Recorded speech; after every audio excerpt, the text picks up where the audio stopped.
खबर आ रही है सौलत हनीफ को लेकर के, जिसने बड़ा खुलासा किया है और ये कहा है कि एक शख्स जिसका नाम सुधांशु श्रीवास्तव है, उसको पहुंचाए गए थे 1,68,00,000 रुपए। शाइस्ता के कहने पर ये मोटी रकम पहुंचाई गई थी सुधांशु श्रीवास्तव नाम के शख्स को।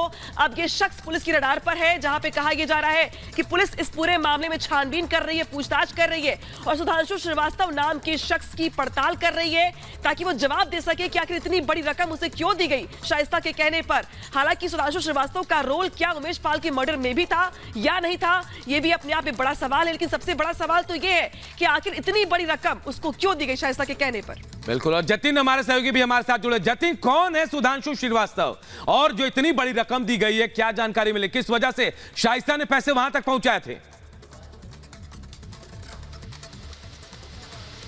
आज बिल्कुल देखिए, ये जो जानकारी मिली है ये सौलत हनीफ के फोन से जानकारी मिली है। उसमें एक डॉक्यूमेंट था और उस डॉक्यूमेंट में करीब 1,68,00,000 रुपए के ट्रांजैक्शन का जिक्र था और उस डॉक्यूमेंट में सुधांशु श्रीवास्तव का नाम लिखा हुआ है। पुलिस के लिए भी ये सबसे बड़ी चुनौती है कि सुधांशु श्रीवास्तव कौन है। लेकिन जब सौलत हनीफ से सुधांशु श्रीवास्तव के बारे में पूछा गया तो उसने उसको एक जमीन माफिया के तौर पर बताया। लेकिन पुलिस इस एंगल पर भी जांच कर रही है कि जो सौलत हनीफ बातें बता रहा है उसको ग्राउंड पे वेरीफाई करना भी जरूरी है, क्योंकि इस केस में हमने देखा कि जो नाम सामने आ रहे हैं वो जमीनी स्तर पर वो नाम एग्जिस्ट नहीं करते हैं, वो किसी और नाम से वो शख्स होता है। तो 1,68,00,000 रुपए की ट्रांजैक्शन, ये सारी ट्रांजैक्शन कैश में दी गई थी। ये पैसा कहां से आया, किस माध्यम से आया और उसके बाद आगे किस पर्पस से दिया गया। लेकिन जिस तरीके से इतना बड़ा अमाउंट है तो ये बात तो बिल्कुल साफ है कि किसी जमीनी विवाद को लेकर ये पैसा ट्रांसफर किया गया है। लेकिन सबसे बड़ी बात कि सुधांशु श्रीवास्तव कौन है, क्या वो कोई नेता है या प्रयागराज का कोई बिल्डर है या किसी दूसरे गैंग से जुड़ा हुआ है या हथियारों की सप्लाई के लिए,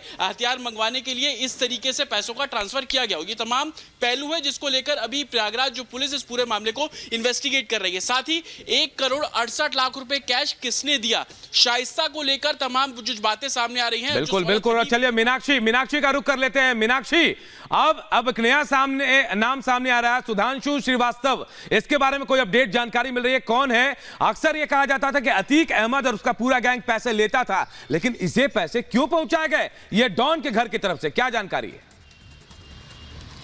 बिल्कुल अनूप, सबसे बड़ा सवाल आखिरकार यही है कि शाइस्ता परवीन जो खुद एक लेडी डॉन के रूप में उभर करके प्रयागराज में सामने आए अतीक के जेल जाने के बाद, कि इतने जो रंगदारी थी, इतनी जो जमीन थी वो लोगों से कब्जाई जाती थी, लोगों से रंगदारी वसूली जाती थी, लेकिन आखिरकार सुधांशु श्रीवास्तव कौन है जिसे 1,68,00,000 रुपए यहाँ पर दिए गए। देखिए, वकील खान सौलत हनीफ जिसे 12 घंटे की रिमांड पर 3 मई को लिया जाता है, वो एक के बाद एक कई खुलासे करते हैं। उसके पास से 9mm की वो पिस्टल बरामद होती है, उसके पास से वो मोबाइल फोन बरामद होता है, साथ ही किस तरीके से फेस टाइम पर आईडी बनाई गई थी, फेस टाइम पर एक दूसरे से बातचीत करने के लिए ये पूरा जो खाका है वो तैयार किया गया था। ऐसी तमाम जानकारियां मिलती है और एक के बाद एक कई खुलासे किए जाते हैं, जिसमें एक नाम निकल करके आता है सुधांशु श्रीवास्तव का। अब सवाल यही है, पुलिस के लिए भी ये बड़ा सवाल बना हुआ है कि आखिरकार सुधांशु श्रीवास्तव कौन है। कोई वकील है, कोई जमीन से जुड़ा हुआ शख्स है, या फिर कोई नेता है, या फिर कोई उसके अलावा अफसर है। तो ये तमाम ऐसे एंगल है जिसको लेकर के पुलिस छानबीन कर रही है।